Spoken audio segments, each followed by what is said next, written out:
China के शहर Wuhan से शुरू होने वाले कोरोना वायरस के खिलाफ चीनी वैक्सीन इंसानी आजमाइश के दूसरे मरहले में भी महफूज करार।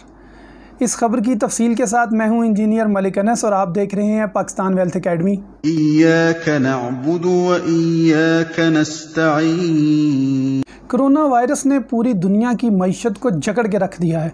हर चीज़ स्टैंड एट स्टिल पर आ चुकी है। इस वायरस के इख्तिताम के लिए अमेरिका और चाइना के दरमियान एक रेस लगी हुई है और पूरी दुनिया की 250 से ज़्यादा कंपनीज इस वायरस के ख़िलाफ़ वैक्सीन तैयार करने पर काम कर रही हैं, लेकिन ज़्यादातर वैक्सीन या तो मौसर साबित नहीं हो पा रही या इंसानी आजमाइश के लिए मौजू करार नहीं दी जा सकी। इसीलिए ऐसी वैक्सीन्स इंतहाई कम तादाद में मौजूद हैं जिनका इंसानी सेहत पर बुरे असर ना हो या बहुत कम हो। इन वैक्सीन्स में से एक चाइना भी तैयार कर रहा है।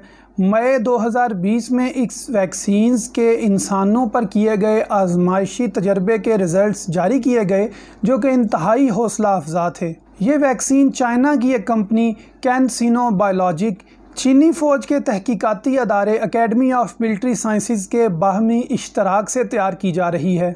AD5NCO नामी वैक्सीन चीन की तैयार करदा 8 वैक्सीन में से एक वैक्सीन है जो इंसानों पर आजमाइशी तौर पर तजर्बाती तौर पर इस्तेमाल की गई है। इस वैक्सीन के डोज़ के बाद बॉडी के अंदर हाई लेवल ऑफ एंटीबॉडीज़ बनना शुरू हो गए। इसी वजह से इस वैक्सीन को आलमी सतह पर ट्राई करने के लिए क्लिनिकली सेफ करार दे दिया गया है।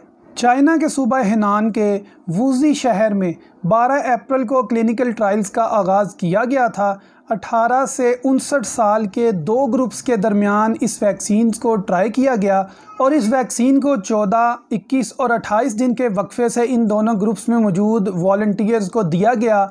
और चाइना के रिसर्चर्स के मुताबिक अब तक की दरियाफ्त शुदा वैक्सीन्स में से सबसे बेहतर और हौसला अफजा रिजल्ट्स इस वैक्सीन के मिले हैं। इस वैक्सीन के दूसरे मरहले में कामयाबी के बाद फ़ेज़ 3 यानी तीसरे मरहले का आगाज़ किया जाएगा, जो कि ग्लोबल सतह पर वॉलंटियर्स पर आजमाइशी तौर पर इसे इस्तेमाल करने का मरहला है। इंसानी आजमाइश के दूसरे मरहले में 508 अफराद को शामिल किया गया था, जिनमें से 253 को बड़ी डोज़, 129 को दरमियानी डोज़, जबकि 126 को एक तिब्बी मादा प्लेसिबो फराहम किया गया था। इस क्लिनिकल ट्रायल के दूसरे मरहले में 309 अफराद की उम्रें 18 साल से 44 साल, जबकि 134 अफराद की 45 साल से 55 साल के दरमियान उम्रें थीं और तीसरे एज ग्रुप में 13% यानी 55 से 65 साल की उम्र के अफराद शामिल थे। इंसानी आजमाइश के इस दूसरे मरहले में शामिल तमाम रज़ाकारों को इंजेक्शन लगाए गए और 30 मिनट तक इनकी बॉडीज़ में मौजूद मुज़र सेहत असरात को नोट किया गया और फिर ये जायज़ा 14 और 28 दिन के वक्फे से दोबारा लिया गया ताकि इंजेक्शन के नुकसानात को नोट किया जा सके। इस वैक्सीन के रद्द-ए-अमल में कोरोना वायरस को नाकारा बनाने वाली एंटीबॉडीज़ में हाई डोज वालों में 59%, जबकि कम डोज वालों में 47% देखा गया। जबकि कोरोना वायरस को कंटेन कर देने यानी जहां पर है वहीं पर जकड़ लेने वाले एंटीबॉडीज़ को हाई डोज वालों में 96%, जबकि लो डोज वालों में 97% देखा गया। जबकि प्लेसिबो वाले मादे के ग्रुप में कोई भी एंटीबॉडीज़ नहीं बन सकी।